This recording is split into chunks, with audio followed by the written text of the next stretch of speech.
Hello everyone. Tamil beauty TV நேயர்கள் அனைவருக்கும் வணக்கம். சொல்லிக்கிறது நான் உங்க மோகனா. ஆம்பளைங்க வந்து ஃபீல் பண்ணுவாங்க. ஒரு 30-35 வயசுல இருந்தவங்க வந்து ஃபீல் பண்ணுவாங்க. எனக்கு வந்து ரொம்ப ஹேர் ஃபால் ஆகுது. 30 வயசுல இருக்கிறவங்களுக்கு மெயினா எனக்கு வந்து பொண்ணு கிடைக்க மாட்டேங்குது. எனக்கு வந்து வழுக்க விட ஆரம்பிச்சதுனால வந்து யாருமே எனக்கு கல்யாணம் பண்ணிக்கல அப்படின்னு சொல்லிட்டு நிறைய பேர் புலம்புவாங்க. பட் இப்போ என்ன நடக்குது அப்படின்னு சொல்லிட்டு பார்த்தீங்கன்னா லேடிஸ்க்கும் ரொம்ப அதிகமான அளவில் வந்து ஹேர் ஃபால் பிரச்சனைகள் இருக்குது. அண்ட் முக்கியமாக வந்து இந்த இடத்துல அதாவது முன்னாடி இருக்கிற இந்த பார்ட்டிஷன் பண்ணுற இடத்துல வந்து ரொம்ப பேருக்கு அதிகமாக ஹேர் ஃபால் ஆகுறதுனால யூஸ்வலி வந்து லேடிஸ்க்கு அந்த மாதிரி இடத்துல தான் வந்து ஹேர் ஃபால் ஆகும். அண்ட் ஜென்ஸ்க்கு வந்து பின்னாடி இந்த இடத்துல வந்து ஹேர் ஃபால் ஆகும். அந்த மாதிரி ஒரு பேட்டர்னில் தான் வந்து லேடிஸ்க்கு தனியாக ஜென்ஸ்க்கு தனியாக வந்து பரவலாக வந்து பால்னஸ் இருக்கும்.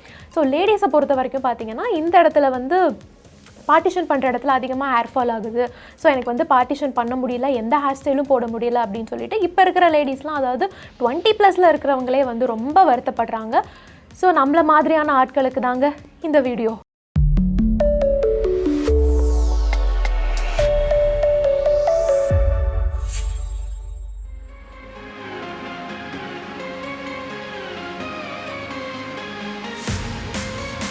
முதலாவதாக நம்ம பார்க்க போகிற விஷயம் வந்து ரொம்ப சிம்பிளான விஷயங்க. நம்ம டெய்லியும் நம்மளோட கிச்சனில் கம் அக்ராஸ் பண்ணுற ஒரு விஷயம். இந்த பொருளை வந்து நம்ம ஹேர் ஃபாலுக்கு ஒரு ரெமெடியாக யூஸ் பண்ணலானே அப்படின்னு எனக்கு ரொம்ப நாளாக தெரியாது. ஸோ என்ன மாதிரியே நிறைய பேர் வந்து நம்ம ஆடியன்ஸ்லேயும் இருப்பீங்க. ஸோ அவங்களுக்காக தான் இந்த டிப்பை இப்போ நான் கொடுக்க போகிறேன். அதாவது கருமிளகு இருக்குல்ல, நம்மளோட அஞ்சரை பெட்டியில் டெய்லியும் நம்ம வந்து ரசத்துக்கு யூஸ் பண்ணுற ஒரு விஷயம். ஸோ கருமிளகை ஒரு கைப்பிடி அளவு எடுத்து நீங்கள் ட்ரையாக மிக்சியில் போட்டு இப்போ நான் வந்து இதை கிரைண்ட் பண்ணிக்க போகிறேன். இதில் தண்ணி எதுவும் ஆட் பண்ணக்கூடாது. மிக்சிலையும் ஈரம் இல்லாமல் ட்ரையாக கிரைண்ட் பண்ணுற மாதிரி நீங்கள் பார்த்துக்கோங்க.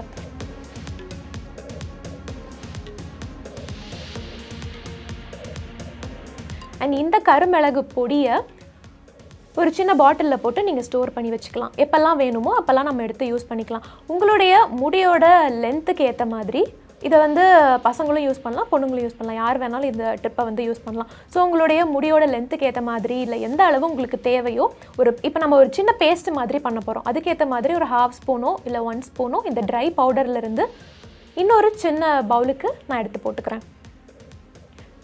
ஸோ இந்த பவுடரோட அடுத்ததாக நான் வந்து லெமன் ஜூஸ் ஆட் பண்ண போகிறேன்.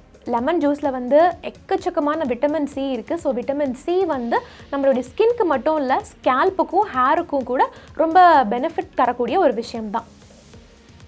ஸோ இந்த லெமன் ஜூஸை ஆட் பண்ணிவிட்டு இது ஒரு பேஸ்ட்டு மாதிரி எடுத்துகிட்டு இப்போ காட்டன் பால்ஸ் எடுத்து ஸ்கேல்ப்பில் அப்ளை பண்ண போகிறோம். அண்ட் அடிஷ்னலாக லெமனில் வந்து அசிட்டிக் நேச்சர் இருக்கிறதுனால நம்மளோட ஹேரை வந்து அது ஸ்ட்ரென்தன் பண்ணுறதுக்கும் ஹெல்ப் பண்ணும்.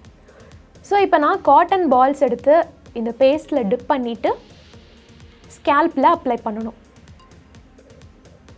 ஜென்டிலாக ஸ்கேல்ப் முழுசும் அப்ளை பண்ணுங்கள். முடிக்கு அப்ளை பண்ணணும்னு அவசியம் இல்லை, ஸ்கேல்ப்பில் மட்டும் பட்டால் போதும். எப்போவுமே தலைக்கு மசாஜ் பண்ணுறப்பையும் சரி, முகத்தில் மசாஜ் பண்ணுறப்பையும் சரி, நம்ம வந்து சர்க்குலர் மோஷன்ஸில் வந்து மசாஜ் பண்ண கற்றுக்கோங்க. பிகாஸ் அப்போ தான் வந்து ஸ்கின் சேக் ஆகாமலும் இருக்கும், நீங்கள் முழு ஏரியாவை கவர் பண்ண மாதிரியும் இருக்கும். ஸோ இதே மாதிரி ஸ்கேல்ப் முழுசும் அப்ளை பண்ணி முடிச்சதுக்கப்புறமா ஒரு 15 to 20 மினிட்ஸ் நீங்கள் அப்படியே இதை வந்து டச் பண்ணாமல் ரெஸ்ட்டில் விட்டுருங்க. 20 மினிட்ஸ் நீங்கள் எக்ஸீட் ஆகாமலும் பார்த்துக்கணும். பிகாஸ் அதுக்கு மேலே ஆச்சுன்னா இந்த எரிச்சல் உங்களுக்கு வரத்துக்கு வாய்ப்பு இருக்குது. அப்படி இல்லைன்னா அதுவே உங்களுக்கு ஹேர் ஃபால் ஆகிறதுக்கும் வாய்ப்பு இருக்குது. ஸோ 20 மினிட்ஸ் கழித்து நீங்கள் வந்து தண்ணியில் ஹேரை நல்லா வாஷ் பண்ணிக்கோங்க.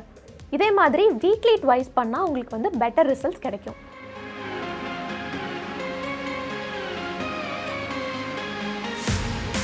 டிப் நம்பர் 2 பார்த்தீங்கன்னா இதுவும் கூட ரொம்ப ரொம்ப சிம்பிளான இன்க்ரீடியன்ட். அண்ட் இந்த விஷயத்தை வச்சும் நம்ம வந்து ஹேர் ஃபாலுக்கு ஒரு ரெமடியாக யூஸ் பண்ணலாமா அப்படின்னு சொல்லிட்டு நிறைய பேருக்கு தெரியாது. ஸோ அந்த விஷயம் என்னன்னு கேட்டிங்கன்னா கொத்தமல்லியை யூஸ் பண்ணி நம்ம இட்லி தோசைக்கு சட்னி மட்டும் இல்லைங்க, ஹேர் ஃபாலுக்கான சொல்யூஷனையும் நம்ம வந்து ரொம்ப ஈஸியாக ரெடி பண்ணலாம். ஸோ இப்போ நான் என்ன பண்ண போகிறேன் அப்படின்னு சொல்லிட்டு பார்த்தீங்கன்னா கொத்தமல்லி லீவ்ஸ் எடுத்து க்ளீன் பண்ணிக்கிட்டு அது ஒரு மிக்சியில் போட்டு கொஞ்சமாக தண்ணி விட்டு ஒரு பேஸ்ட் மாதிரி அரைச்சிக்க போகிறோம்.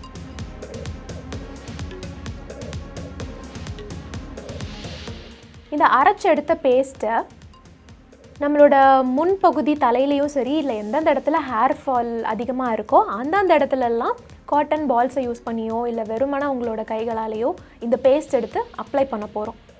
அப்ளை பண்ணிவிட்டு எப்பவும் போல் சர்க்குலர் மோஷனில் ஒரு சின்ன ஜென்டிலான ஒரு மசாஜையும் கொடுக்க போகிறோம்.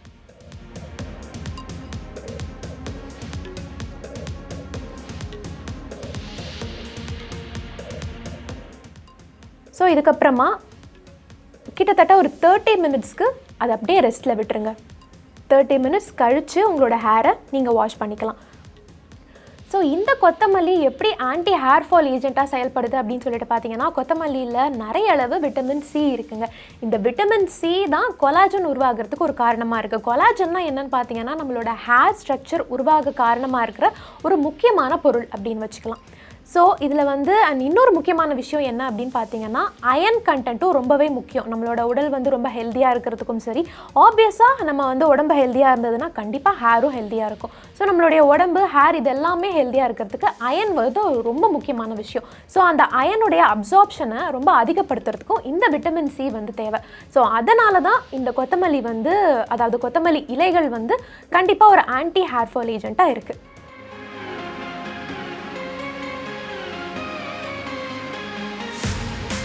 ஸோ இவ்வளோ நேரம் நம்ம என்ன பார்த்தோம் அப்படின்னா, கிச்சனில் இருக்கிற ஒரு பொருளை வச்சு எப்படி ஹேர் ஃபால் ரெமடியாக யூஸ் பண்ணலாம், நம்ம வீட்டில் கிடைக்கிற பொருளை வந்து எப்படி மாற்றலாம் அப்படின்னு சொல்லிட்டு தான் பார்த்தோம். But what about hostellers? நான் வந்து ஹாஸ்டலில் இருக்கேன், எனக்கும் ஹேர் ஃபால் இருக்குது அப்படின்னு சொல்லிட்டு நிறைய டீனேஜில் இருக்க பாய்ஸும் நினைப்பாங்க, கேர்ள்ஸும் நினைப்பாங்க. ஸோ அந்த மாதிரியான ஆட்களுக்கு தான் இந்த ஃபைனல் டிப். நீங்கள் என்ன பண்ணுறீங்க அப்படின்னா, உங்களுக்கு அவுட்டிங் போகிறதுக்கு சான்ஸ் கிடைக்கிறப்போ ஒரு இளநீ குடிங்க. ஓகே, இளநீ குடிச்சிட்டு அதுக்கப்புறமா வந்து அதில் வெள்ளை கலரில் ஒரு மெல்லிசாக தேங்காய் மாதிரி இருக்கும்ல, வழுக்கன்னு சொல்லுவாங்கள்ல, அந்த பார்ட்டை எடுத்து என்ன பண்ணுறீங்க அப்படின்னா, முடிஞ்ச அளவுக்கு உங்களோட கையிலேயே நல்லா ஒரு மிக்ஸ் பண்ணுற மாதிரி, பிசைகிற மாதிரி பிசைஞ்சிட்டு ஒரு குட்டி பேஸ்ட் மாதிரி வரும். அந்த பேஸ்ட் எடுத்து உங்களுடைய ஸ்கேல்பில் நீங்கள் வந்து அப்ளை பண்ணணும். ஓகே, ஸோ இது மாதிரி ஒரு 20 to 30 மினிட்ஸ் அப்ளை பண்ணி முடிச்சதுக்கப்புறமா நீங்கள் விட்டுட்டு அதுக்கப்புறமா வாட்டரில் வாஷ் பண்ணிங்க அப்படின்னா அதுவே போதுமானது. ஸோ இது வந்து ரொம்ப சிம்பிளாக ட்ரை பண்ணக்கூடிய விஷயம், அதனால் எல்லாருமே பண்ணலாம் அப்படின்னு நான் நினைக்கிறேன். ஸோ அந்த மாதிரி உங்களுக்கு எது வந்து ஒத்துக்குதோ, இல்லைனா உங்களுக்கு எது பண்ணுறதுக்கு ரொம்ப ஈஸியாக இருக்கோ அதை வந்து நீங்கள் கண்டினியூஸாக ஃபாலோ பண்ணுறீங்க அப்படின்னா வந்து அது கூட சேர்த்து முடிஞ்ச அளவுக்கு உங்களுடைய லைஃப் ஸ்டைலையும் நீங்கள் கொஞ்சம் மாடிஃபை பண்ணிங்கன்னா டெஃபினட்டாக இந்த ஹேர் ஃபால் பிரச்சனையிலேருந்து நம்ம விடுபடலாம். ஸோ இந்த வீடியோ உங்களுக்கு பிடிச்சிருந்ததுன்னா மறக்காமல் லைக் பண்ணுங்கள், ஷேர் பண்ணுங்கள், உங்களுடைய கருத்துக்களை கமெண்ட் பாக்ஸ்லையும் லீவ் பண்ணுங்கள். அண்ட் மறக்காமல் தமிழ் பியூட்டி டிவிக்கு சப்ஸ்கிரைப் பண்ணிவிட்டு பக்கத்தில் இருக்கிற பெல் சிம்பிளையும் சேர்த்து கிளிக் பண்ணிடுங்க. இதே மாதிரி ஒரு சூப்பரான யூஸ்ஃபுல்லான வீடியோவில் நான் வந்து உங்களை மீட் பண்ணுறேன். Until then, saying bye-bye from Mohana.